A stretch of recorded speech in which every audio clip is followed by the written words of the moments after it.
David Beckham recusou 20 milhões de euros por ano do Real Madrid para ir ganhar 6 milhões de dólares em Los Angeles. Todo mundo achou que ele tinha enlouquecido. 14 anos depois, ele vendeu 10% do Inter Miami por 150 milhões de dólares. O clube que ele construiu do zero agora vale 1,5 bilhão de dólares. E ele acabou de contratar o maior jogador da história, pagando não em dinheiro, mas com participação acionária. Esta é a história de como um jogador inglês executou a jogada de negócios mais brilhante da história do esporte. Uma jogada que começou em 2007 e que só agora, 16 anos depois, está mostrando seu verdadeiro valor. 2007. David Beckham está sentado numa sala de reuniões do Real Madrid. Ele tem 32 anos, está no topo do mundo do futebol, ganha 20 milhões de euros por ano, mora em Madrid, joga com os Galácticos, é uma superestrela global e está prestes a jogar tudo isso fora. Em cima da mesa, há um contrato do LA Galaxy, Major League Soccer, uma liga que ninguém respeita, futebol de terceira prateleira. Salário base, 6 milhões de dólares, menos de um terço do que ele ganha em Madrid. Os agentes dele acham que ele perdeu a cabeça. A esposa dele, Victoria, não entende. A mídia tira sarro dele, mas Beckham vê algo que ninguém mais vê. Enterrada na página 47 do contrato, existe uma cláusula que mudaria tudo. David Beckham terá o direito exclusivo de criar e ser dono de uma franquia de expansão da MLS por 25 milhões de dólares quando sua carreira como jogador terminar. 25 milhões de dólares por um time de futebol nos Estados Unidos. Naquela época, uma franquia da MLS valia entre 100 e 150 milhões de dólares. Beckham estava comprando com 75% de desconto. Mas não era só o desconto. Beckham entendeu algo que os europeus não viam. Os Estados Unidos são o maior mercado esportivo do mundo. A NFL gera 18 bilhões de dólares por ano. A NBA, 10 bilhões. A MLB, 11 bilhões. A MLS, em 2007, gerava 200 milhões de dólares. Havia espaço para crescer, muito espaço. O contrato com o Galaxy foi revolucionário. Durante 5 anos em Los Angeles, Beckham não só jogou futebol, ele estudou o mercado americano, construiu relações com bilionários, aprendeu o negócio do esporte nos IUA, entendeu a psicologia do torcedor americano. Cada jogo era uma aula no nível da NBA. Cada reunião da liga era networking. Enquanto os companheiros descansavam, Beckham estudava as cidades para a sua futura franquia. No 2014, Beckham ativa oficialmente a opção de franquia, 25 milhões de dólares. Mas aqui está o problema. Ele precisava de muito mais do que 25 milhões. Estádio, instalações, jogadores, equipe. O custo real para lançar o time, pelo menos 500 milhões de dólares. Beckham tinha dinheiro, mas não tanto. Ele precisava de parceiros. É aqui que Beckham mostrou seu gênio nos negócios. Ele não procurou qualquer investidor. Ele procurou os investidores certos, Jorge e José Mas, bilionários, cubano-americanos com conexões políticas em Miami. Marcelo Clore, CEO da Sprint, com patrimônio de 500 milhões de dólares. Simon Fuller, criador do American Idol. Cada parceiro trouxe mais do que dinheiro. Trouxe conexões, experiência, influência, mas construir o clube foi um pesadelo. Problemas de som no estádio, oposição política local, a pandemia de Covid, bem na hora em que eles estavam estreando. O time era péssimo em campo, perdiam toda semana, a torcida não aparecia, a mídia ria. 2020 e 2021 foram desastrosos. Beckham estava queimando milhões todos os meses. Mas enquanto todo mundo assistia às derrotas, Beckham estava jogando um jogo diferente. Desde 2019, em segredo, ele vinha conversando com Jorge Messi, pai do Lionel. O plano era ousado: esperar o contrato do Messi com o Barcelona terminar, oferecer a ele não só dinheiro, mas participação no clube. Fazer do Messi um sócio. não um funcionário. 2023. O momento chegou. Messi estava cansado do PSG. O Barcelona não conseguia pagar. A Arábia Saudita ofereceu 400 milhões de dólares por ano, mas Messi queria qualidade de vida.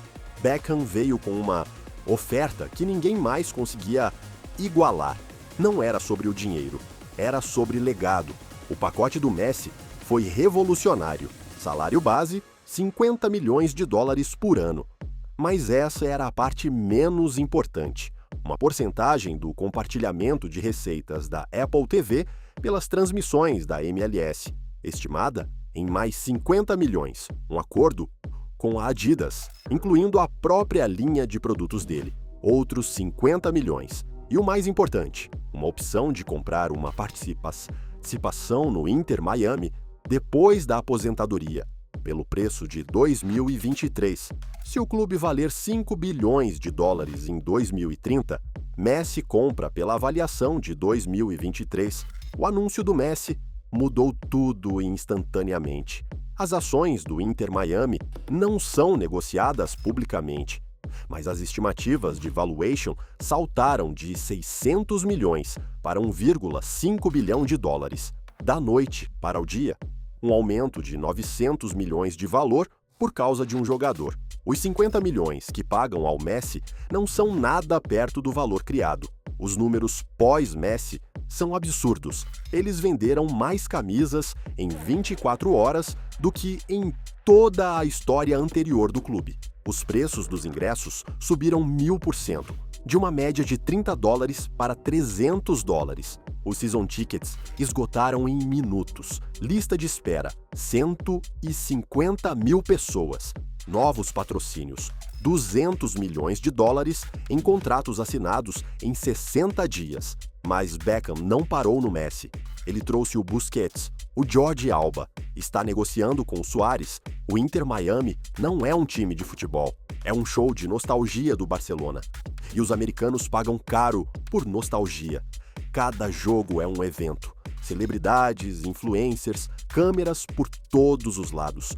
A Apple informou que as assinaturas do MLS Season Pass subiram 300% desde que o Messi chegou. O acordo da Apple com a MLS é de 1,5 bilhão de dólares por 10 anos. Se o Messi gerar sequer um aumento sustentado de 20%, isso representa 500 milhões de dólares a mais em valor. E o Inter Miami participa dessa receita. Recentemente, Beckham recusou uma oferta de 1,8 bilhão de dólares pelo clube. A participação dele, de 25%, agora vale 450 milhões de dólares, partindo de um investimento de 25 milhões de dólares. Isso é um retorno de 18 vezes em menos de 10 anos. E o jogo está só começando. A MLS assinou o acordo com a Apple. Está negociando a entrada na Copa Libertadores. A Copa do Mundo de 2026 é nos EUA. O timing não poderia ser melhor.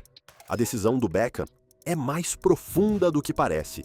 Ele não pensou como jogador, pensou como venture capitalist.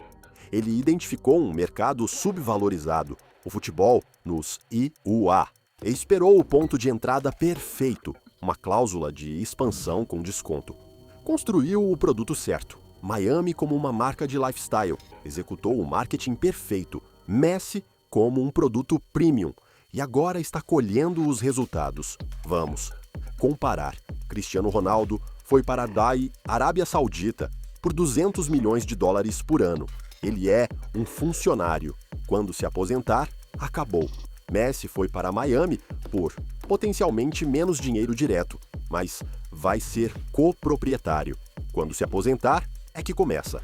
Em 20 anos, se a MLS crescer como a NBA cresceu, uma franquia pode valer 10 bilhões de dólares.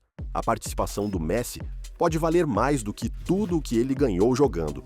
Hoje, David Beckham vale por volta de 450 milhões de dólares só por causa do Inter Miami. O império total dele, incluindo outros negócios, passa de 800 milhões de dólares. Tudo porque em 2007 ele viu o que ninguém mais viu, que o futebol na América não era o presente, era o futuro, e que possuir um pedaço desse futuro valia mais do que qualquer salário no presente. O Inter Miami é mais do que um clube de futebol. É a prova de que pensar no longo prazo, ter paciência infinita e executar no momento perfeito pode transformar 25 milhões em 500 milhões. É a prova de que, às vezes, para ganhar o jogo grande, você precisa estar disposto a perder o jogo pequeno. Beckham abriu mão de 14 milhões de dólares por ano ao sair de Madrid. Ele fez 450 milhões de dólares construindo Miami. Essa é a diferença entre ser funcionário e ser dono, entre pensar em salário e pensar em equity, entre jogar o jogo e mudar o jogo. David Beckham não só levou Leo Messi para a América, ele provou que o sonho americano ainda está vivo. Você só precisa de 25 milhões de dólares, 16 anos de paciência e a visão de enxergar o que os outros não enxergam. Não se esqueça de deixar o like. Te vejo no próximo vídeo.